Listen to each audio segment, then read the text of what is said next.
time and talk to yourself at the age of 10, what advice would you give yourself?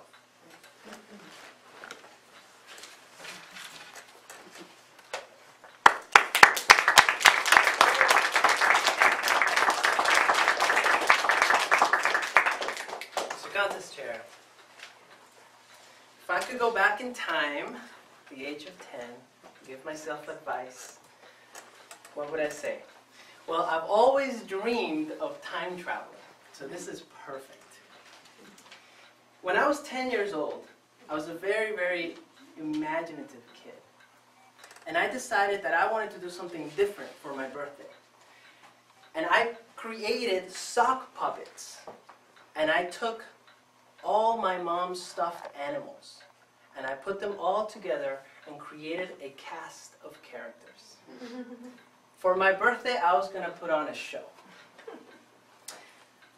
I took one towel, stretched it across a doorway, held it up like a curtain, and hid behind it and practiced a show with my puppets. And I was going to give this presentation on my birthday. I thought, well, I don't just want to give a whole show, that might bore people, so I should have commercials. So I added commercials. In the middle of the show, I had, brought to you by Burt Plus. Now, years later, my mom would tell me that everyone thought that she had helped me with it. They couldn't believe that I had prepared this whole thing and given it. But then she also shared with me that while I was hiding behind the curtain, you could actually see my head. And oh, even when I was 20 years old, so many years later, I was like, oh my God, it wasn't a perfect performance. So if I could go back in time, I would say, watch your head.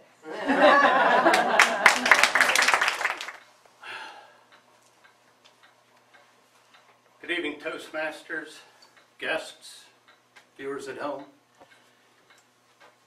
If I could go back and give myself advice at the age of 10. It's the first time I heard that question. It's the second or third for you. And I imagine every one of you have already answered that once. And perhaps Alex even gave you an answer you didn't think of. And perhaps I'll do the same thing, because I'm thinking, what an absolutely incredible opportunity. And first I'd have to slow that boy down. Say, just sit for a minute. You're going way too fast.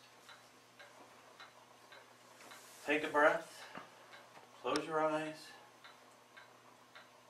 and let's think about this. Because despite being from a small town, you don't have to be married at 18. If you're out of school, might be 19. You don't have to rush into anything. You can breathe. Listen to your heart, not your mind. Good God, you can't even make that up from 1 minute to the next. How do you expect that to lead you through this life? Slow down, breathe. That would be the #1 thing that I would like to tell myself at age 10. And if I could listen to myself then, I probably wouldn't have had 3 kids by the time I was 22. I may still have been breathing for a little while longer. So thank you, appreciate that. That was a great question. Good evening, Toastmasters, guests and viewers at home. If I could go back and talk to myself at the age of 10, I would be talking to a red-headed kid that had ears that stuck out, that didn't look like anybody else in his school,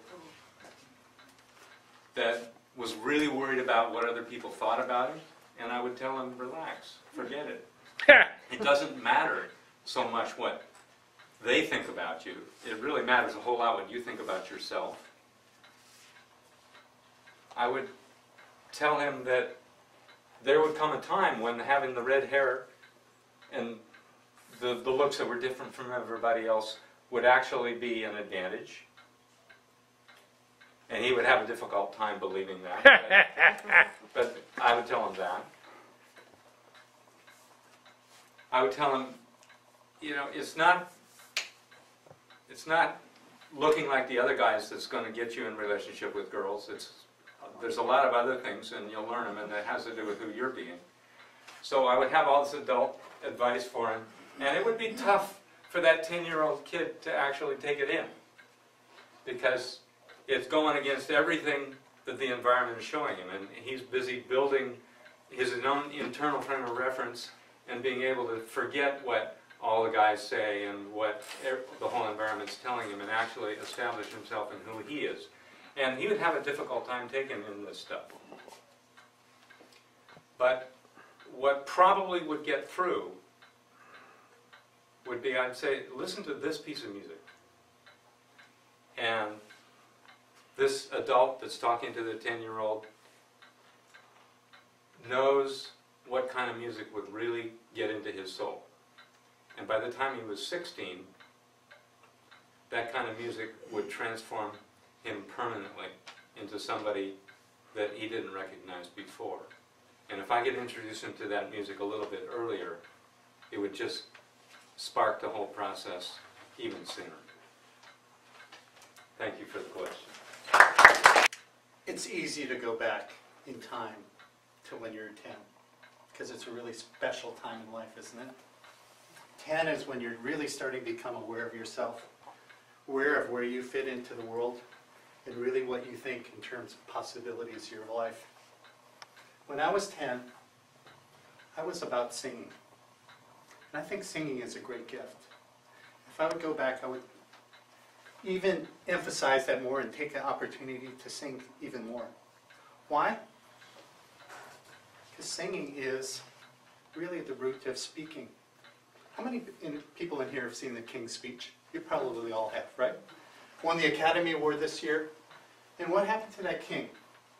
He got to go back in time, didn't he? Why? Because he had never found his voice. And I think when you're about 10, you start to find your voice and find a way to express yourself. And how did he do it? He did it by singing. Camptown ladies, sing this song. Do-da, do-da. This is what kind of connected him with that root of childhood and found a way to express himself that he could find the strength and the passion and esteem to really find his place in the world. And when I was 10, I was actually a pretty good singer. I was a soloist, had really great opportunities, and if I did it over, I would even expand those opportunities. And of course, in those days, we didn't have YouTube, so there was no Justin Bieber opportunity for me. I would have been too young for American Idol. So what do? You find the opportunities where you find them, but find your life in singing and really exalt yourself in a great way. Thank you very much.